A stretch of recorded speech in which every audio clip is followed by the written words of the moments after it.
with Mo Carter. And good evening, everyone. Thanks for staying up late with us to check out sports. After destroying USC on opening weekend, Nick Saban and top-ranked Alabama returning home for a non-conference battle against Western Kentucky in front of about a sold-out crowd at Bryant-Denny. Let's take you down to Tuscaloosa for all the action. The Crimson Tide players are ready to get things going, but it was to West Kentucky that went into the bag of tricks early on with the flea flicker from Mike White. He finds a wide-open Tywan Taylor. Now, Marlon Humphrey makes a great play. He strips him, but no Alabama player can get back on top of the ball. The drive would stall. West Kentucky would go for a field goal, and they go up 3-0. Now, a few drives later, the Tide on the 4-yard line. Jalen Hurts rolls out to play action, finds his man, Calvin Ridley. Ridley gets into the end zone. He seems to be shaken up, but he'll be okay, and Alabama was up 10-3. Now let's fast forward to the second quarter.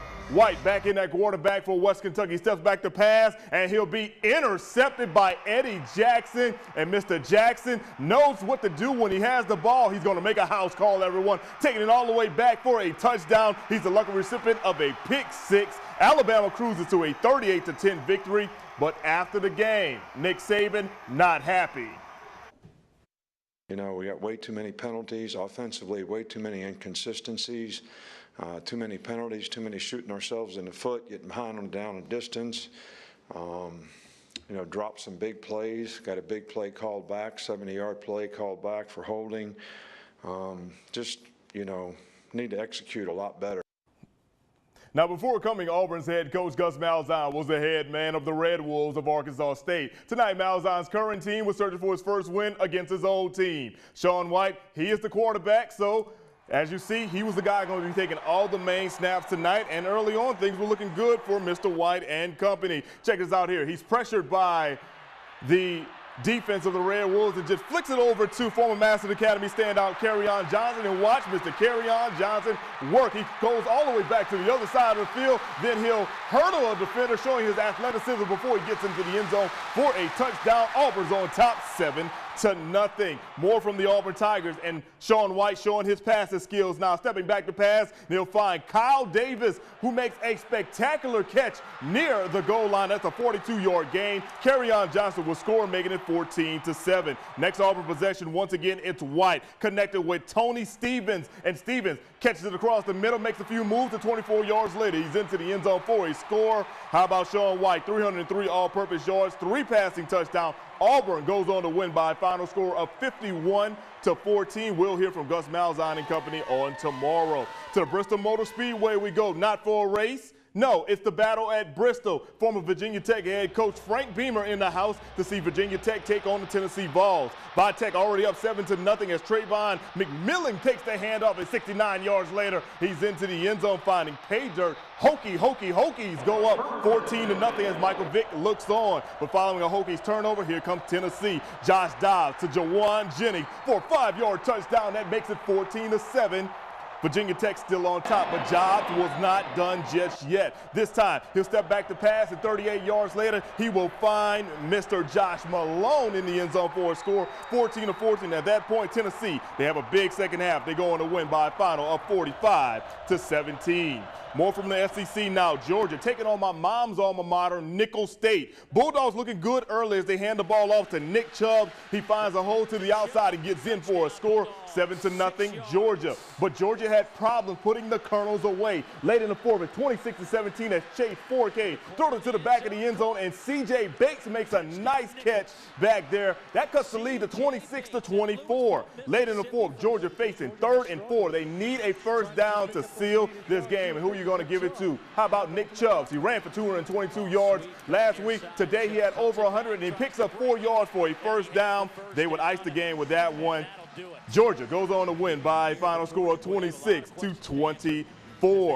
Crazy play here between number 22 Oklahoma State and Central Michigan. Fourth quarter, no time left. Central Michigan's Cooper Rush throws up the Hail Mary. Jesse Kroll will make the catch, and watch him lateral it back to Corey Willis. It's a foot race now to the goal line, and Corey Willis gets into the end zone for a touchdown. Central Michigan upsets number 22 Oklahoma State by a final score of 30-27. You do not see that kind of play every day in college football.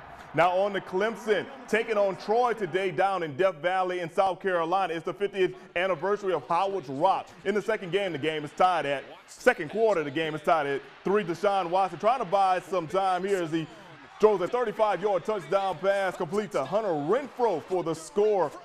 You got to look at the replay, everyone. Look at that stretch out, and then he's got to get 1 foot down, in which he does. On a following Troy drive now from the 34-yard line, Jabir Fry in motion, takes the hand up, and 66 yards later, he is gone. Nobody's going to catch that young Trojan right there. They tied the ball game up at 10-10. Troy made this a great game between them and Clemson, but in the fourth quarter, it's Watson faking it and then finding a man in the end zone for a score. Clemson goes on to win, holding off Troy by a final score of 30-24.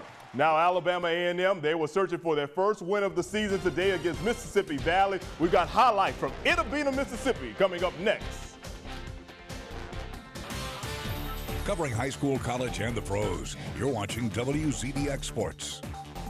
And welcome back. Before we return to the field, a sad announcement out of Alabama A&M today. Ike Rooks, the longtime radio voice of Alabama A&M football and basketball, passed away Friday night at the rightful age of 87. Rooks began his career in 1960 and was the play-by-play announcer for more than 40 years for the Bulldogs football and basketball team. He has been named to the ABC Hall of Fame in 1981 and the Alabama A&M Sports Hall of Fame. Let's keep his family in prayers.